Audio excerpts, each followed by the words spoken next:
Welcome back to Mind Your Biz. My name is Seth, and in today's privacy chat, I've got the special pleasure of speaking with somebody who's been building in the blockchain. I've already misspoken. Not the blockchain ecosystem. Been building in the Bitcoin only ecosystem for the better part of a decade, and so it's a genuine pleasure to be able to speak to somebody who's addressing the hardest currency, the hardest digital currency ever created, and trying to bring privacy to more people with less headache. Without further ado, Dan Gould of PayJoin. Dan, welcome to Mind Your Biz. Thanks for having me. It's great to be here. Yeah, no, absolute pleasure. I was very pleased that you were willing to accept the invite. I know you get a lot of requests for your time and that it's very precious and that what you're building really matters. So this is a big deal. If you could do me a favor though, and for the benefit of the Mind Your Biz audience, tell us a little bit about yourself, your background, what you got you into this in the first place, or I guess just what helped you feel crazy enough or qualified enough to start building in this direction? Yeah, so I've been obsessed with the privacy problem for a long time, for Bitcoin in particular, because what drew me to Bitcoin originally was the fact that it's oriented towards censorship resistance. We're trying to make money better. And the piece that's missing to make that happen, to me, is privacy. Without the privacy element, people can anticipate your moves and still censor your transactions. So in college, I was fortunate to have a TA who wrote this Tumblebit paper, which is a crazy way to do payment channels and mixing before Lightning Network even existed. And I found the paper on Reddit, on the Bitcoin subreddit, and I just looked at the author. I'm like, oh, wow, it's Ethan. Ethan's my teaching assistant. This is crazy. And I dove right in. I ended up working with this company, Stratus, out of the UK, who had their own chain, but wanted to work on this for both Bitcoin and their own chain. That became a product, but was never shipped because people were scared of releasing some mixer. They didn't want to break any financial laws, of course. Even though privacy is not a crime, it scares a lot of businesses from doing it. So I worked on an app to do coin joins, a different privacy technique on iOS, before I figured out, maybe there's a better way to approach privacy from a systems perspective instead of an applications perspective, so everyone can benefit. And that's how I ended up on PayJoin, which lets anyone who runs Bitcoin software improve the privacy of the network as a whole. That's awesome. Okay, so with that succinct overview, let's take a quick look. Make sure we got. Oh no, not quite. I'm missing some of my layouts here. There we go. There's the payjoin.org main site.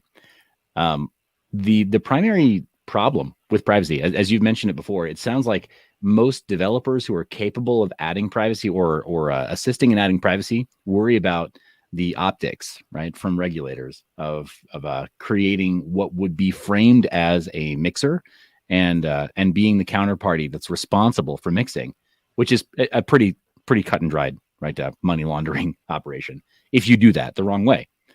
And so you saw, just to pick up what you just threw down, you saw the opportunity to get involved at a more fundamental level from the systems, not as a wallet client and definitely not as a centralized entity. I mean, what did that look like when you got started? How long have you been building it? And what did you view as the primary problem you had to overcome, or the hurdle you had to overcome when getting started on that path?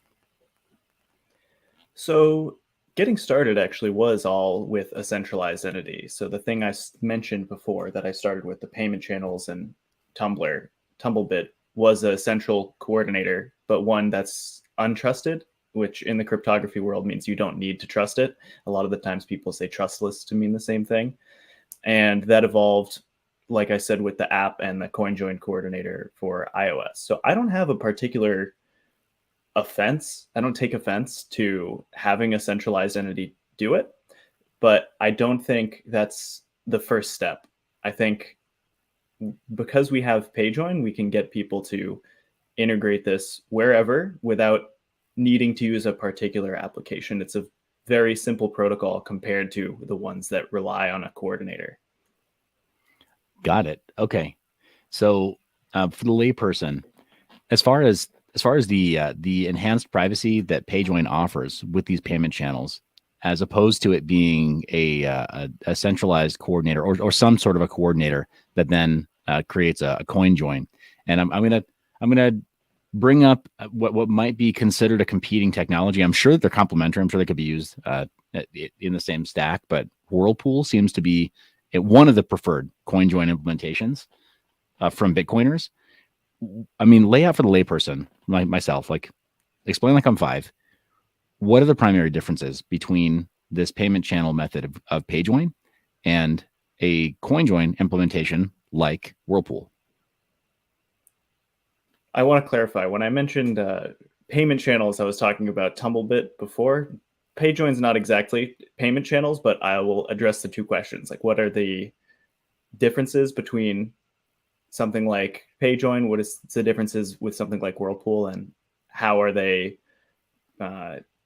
complementary, I guess? Because I think they are. I think they both play a critical role, and one does not replace the other by any means. So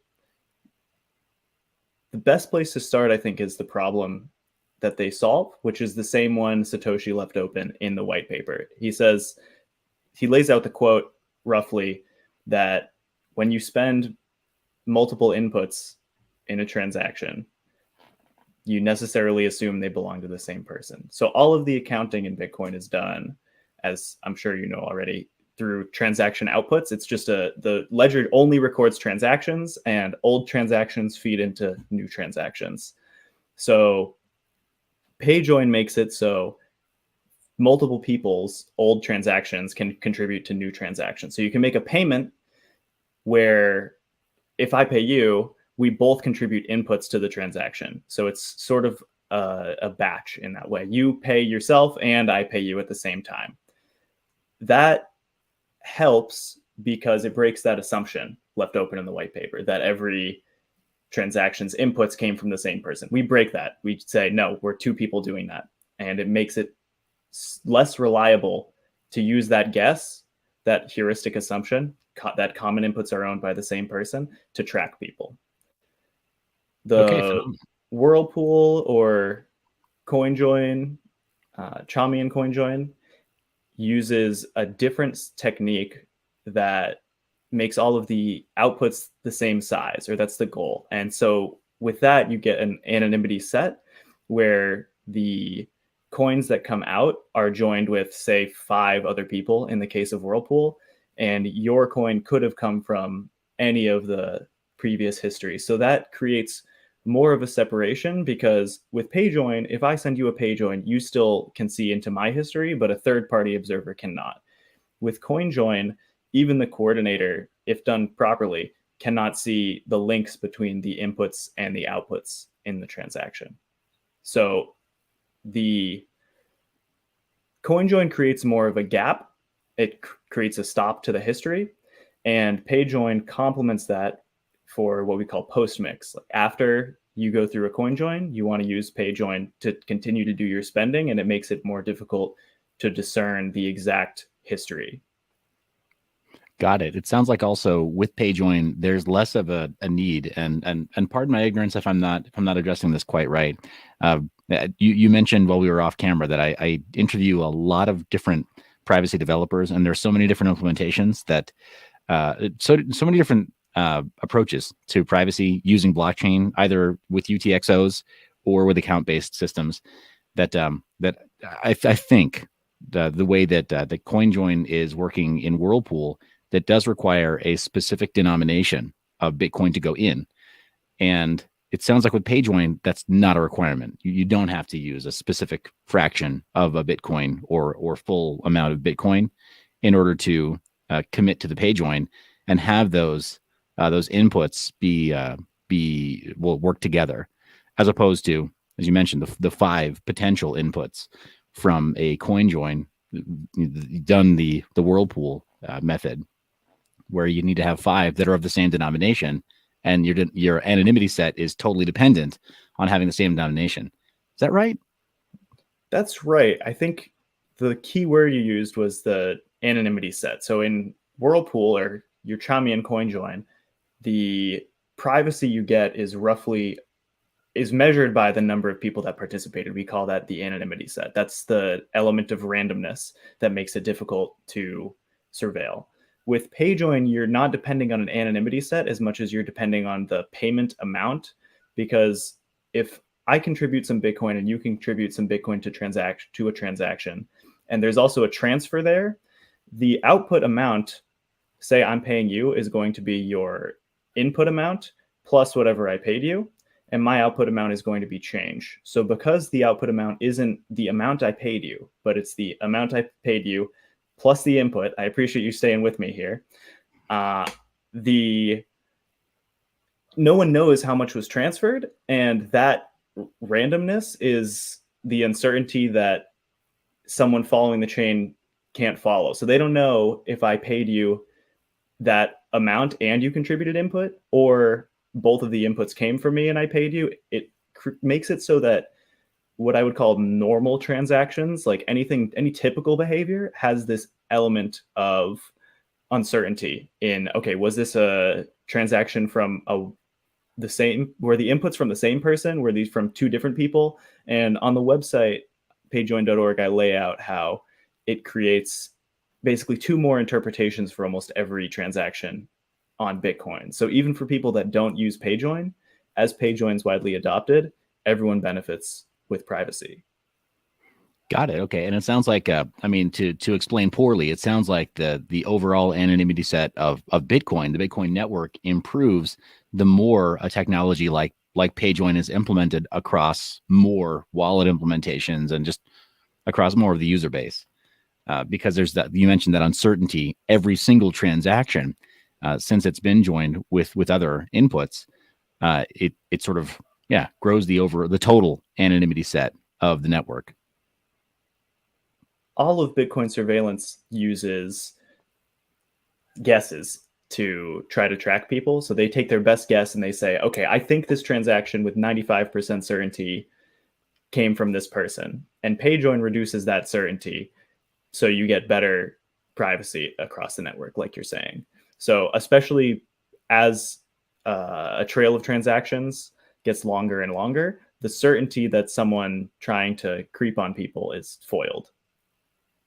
Got it. Okay. So anonymity set is probably is then the wrong way to discuss this right now. As far as anonymity set is the good way to talk about CoinJoin, but when it comes to PayJoin, I think it is imperfect. I think there's a different method for fungibility by this guy Istvan Saris. It's a deep dive, but I recommend people look it up. But the anonymity set, when it comes to the fungibility of money, is not necessarily the best way to think about it. It's a good way to think about a transaction in isolation, but when you talk about the whole web together of A pays B, P pays C, and so on, I don't think it accounts for all of the possibilities. Okay, no, that makes sense. Let's talk a little bit about, I mean, it's less of a concern these days. It seems like maybe in Bitcoin's first major market cycle or halving cycle, and then moving into the second halving cycle, there was this a term, coin taint, right? I know you're not a stranger to this, but some of the audience might be, because we have a lot of people who are joining us post 2021, and they've never heard this phrase before. Them, it sounds like some kind of a weird, like, blockchain person kink site or something, right? Like, we're all sickos. No, it's just means that there are coins that have been tainted by their transaction history, and I think that the necessity to make certain UTXOs fungible again on Bitcoin, it was a concern back then, and it seems to be less of one now. But there are centralized exchanges that have that, with their best guess, have claimed that, well, you must have been using these UTXOs, these Bitcoins, from dirty transactions. We know that based on law enforcement actions, they think based on law enforcement actions, that these UTXOs and these coins, that they've been used in some sort of a crime. Now, some of those have been seized by authorities, simply been labeled, and that's caused some centralized exchanges to not accept those UTXOs, making them apparently less fungible. How would PayJoin address any of that supply of Bitcoin and that UTXO set that might still suffer from that problem, that stain of regulators claiming that those UTXOs are not viable, right? Are no longer okay to use.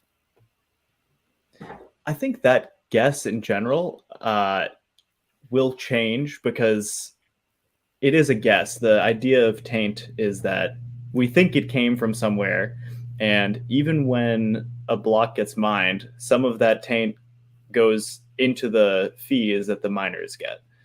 I'm not sure that that is going to be tenable to keep around in places that allow Bitcoin. And PayJoin spreads, I guess, that if you believe in this taint theory, it spreads that taint around even further to anyone who participates. And it makes it so even those that aren't using PayJoin, their transactions could be interpreted as having that taint also spread around. Okay, got it. So it sounds like you're saying it's just going to work itself out. It's a problem that's just going to work itself out over time anyway, and PayJoin may just assist in speeding up that process a little bit. Yeah, I'm hesitant to say that things are just going to work themselves out because I am someone who does believe in work, and we need to actually change in order to solve the problems. I don't think everything just solves itself, but I think, unfortunately, right now there are people in jail in jail awaiting trial based on these guesses. And I have to hope that legal precedent will be set that the heuristic analysis, the guesses that are being used, is not sufficient to get past any reasonable doubt that someone committed a crime. I think this tool, PayJoin, provides more ambiguity to foil those assumptions further. Okay, got it. All right, fair enough. Well, this has been a really great overview. I know that there's deeper documentation for PayJoin, and and so without making this a technical interview, of course, it's only semi-technical, but I think that there's a very clear call for people who are either uninitiated or early in their Bitcoin journey to learn a bit more about how unspent transaction outputs work, and then why PayJoin is a way to improve privacy. But I'm kind of curious for people who want to know the easiest way to implement PayJoin into their current use of Bitcoin. What are some solutions, and what are some ways they can very simply start using PayJoin right now with their Bitcoin? The best way to start using PayJoin right now is to install either Sparrow Wallet or Wasabi Wallet or BTC Pay Server. All of those let you send PayJoins, and BTC Pay Server lets you receive PayJoins. If you want to get more ambitious and you have a software project and you want to incorporate it, I'm working on the PayJoin dev kit that lets you have a well-tested unified library that only does PayJoin and can interface with your wallet. So if you use Bitcoin Core or if you use LND, the PayJoin dev kit works with that to let you send and receive Bitcoin from your wallet. Okay, very cool. And I'm also curious. I know that I'll just call it out. Foundation Devices sent me their Passport 2 wallet, the second version of their hardware signing device, and I know that it's meant to work with Sparrow Wallet. You mentioned that as one option for utilizing PayJoin today. Is there a hardware-only solution or a hardware-oriented solution that you feel is a good fit, or is it just a question of having a signing device with something like Sparrow Wallet? It's a question of having a signing device with Sparrow Wallet. If you want hardware-oriented privacy, Trezor just came out with the CoinJoin on their hardware device that you plug in their hardware device as HSM mode, and it will only sign CoinJoin. So that's cool. But when it comes to PayJoin, it's a much simpler protocol. If you have Sparrow open, you want to send a PayJoin, you sign a transaction with, I believe, the Foundation Devices Passport 2 will do it. Yeah. It'll send off the request. It has a bring it back simple to pairing you, mode. you Yeah. sign it again. Yeah. Okay, awesome. That's great. I mean, and the funny, I mean, I don't owe them anything. They don't owe me anything. It was just kind of cool. They sent one for me to take a look at, and I liked the experience. There are a lot of really great, Bitcoin only hardware makers out there, right? So I hate to just single them out. It's also a beautiful device. I think. Well, there's a draft open for their Envoy software wallet too. So we're working on integrating PayJoin directly with that. It's not released yet, but it's in the works. Okay, yeah, great. I mean, yeah, that's good for you, good for them. That's phenomenal to have that user experience kind of like simplified, and onboarding. It's like much more simplified and smoothed out. So that's good news.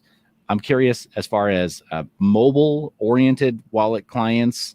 Is there anything right now? And I know it's not the best practice. Some people are still doing that though, where they're holding they're holding a seed phrase in some kind of encrypted key store on their phone and not using a hardware signing device. But can you think of any hardware or any mobile wallets where PayJoin is made simpler for users?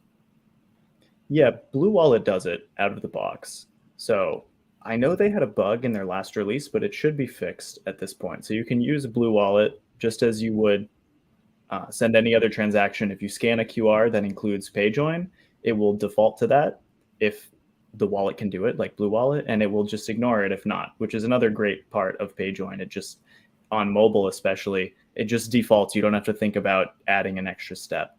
And then the Bitcoin dev kit that Spiral helps support is incorporating PayJoin in their CLI tool for Summer of Bitcoin, which is a program where students and mentors get together. And that inclusion in the kit should make it so any BDK wallet should be able to have a straightforward way to include PayJoin. There's one other way you can do it, which is Bitmask Core, or the Bitmask app at bitmask.app. It's a Chrome web extension, and they support PayJoin. Oh, so super cool. I think we've got our bases covered. We've got hardware to desktop to mobile to web. It's really a matter of distributing, but yeah, it works everywhere now because it's such a simple protocol, and it doesn't run into the same roadblocks and coordination issues that CoinJoin does. So to supplement that, it's a really easy way to bring some privacy to your app without all of the effort, craziness, and frankly controversy that CoinJoin might bring. Okay. Yeah. No. Awesome. And I think what I'm hearing, what I'm taking away from this chat together as well, is that it's BTC Pay Server or bust on the invoicing side. I don't know why you would use Join Market too. Okay. Yeah. Fair enough. Yeah. Well, I mean, I'm a really big fan of Bitcoin circular economy, though. Admittedly, my audience knows I'm a huge fan of meeting people where they are. So in my worldview, if people are already using other coins, I want them to just get involved in a parallel economy to fiat. Like just protest fiat. Like as soon as you can, with whatever means you have available, just start protesting fiat. And so yeah, when it comes to setting up e-commerce sites, the simplest way possible, being more sovereign, right? Having your own infrastructure set up for invoicing. BTC Pay Server is they're a known, good actor in the space for that. So it's great to hear that there's that support out of the box, even with some of the, the simple, so-called one-click solutions like, Umbrel and others for setting up your own full node. So this is great. Dan, I'm curious, for the benefit of the audience that doesn't get to read any of your tweets or doesn't get to see any of your hot takes or doesn't know how to contribute to PayJoin, where are some places they can follow you and the project, and what are some ways that they can contribute? So the thing to check out to get the overview, especially if you want to distribute it, because we're oriented towards that right now rather than consumers, is payjoin.org. Check out payjoin.org. It'll give you the overview, problem, solution, where the project's going, and a whole bunch of links at the bottom. Whether you're a designer, we're working with the Bitcoin design community to map out the user experience. Whether you're a developer, the GitHub is there. If you want to give user feedback, you can contact me directly, either on Twitter at BigGould, on GitHub, I'm Dan Gould. And on Nostr, you can also find me at Bitcooled. You're going to have to do some searching, though, the way that works. And any feedback is greatly appreciated because it's a technical protocol. It's something that's not tangible to consumers. So if you've used it before, if something hasn't worked, I do want to hear from you. Or if your experience has been great, which I hope it has been. Okay, awesome. Well, definitely appreciate that. And I need to ask, just for the record, because I conduct this as a public service, did I ask you for any kind of payment or a bounty, or did you offer anything in exchange for this interview? No. Okay, great. I always I've always got to put it out there, right? People.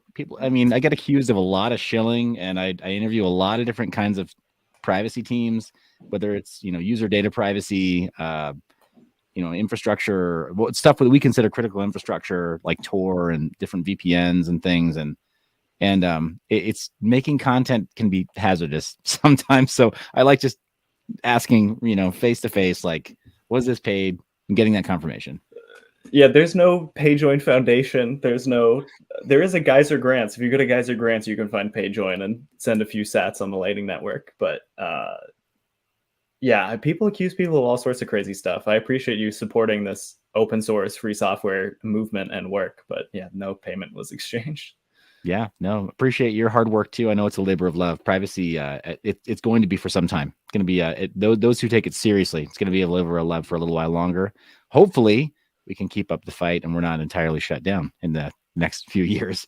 But yeah, appreciate your hard work. Appreciate your time. Thanks. There's no way we're shutting down. Awesome. Well, Moneyverse community, you heard it right there. Links are in the description. Be sure that you support Dan and his work with PayJoin. And yeah, so this has been phenomenal. Maybe we'll do a follow-up.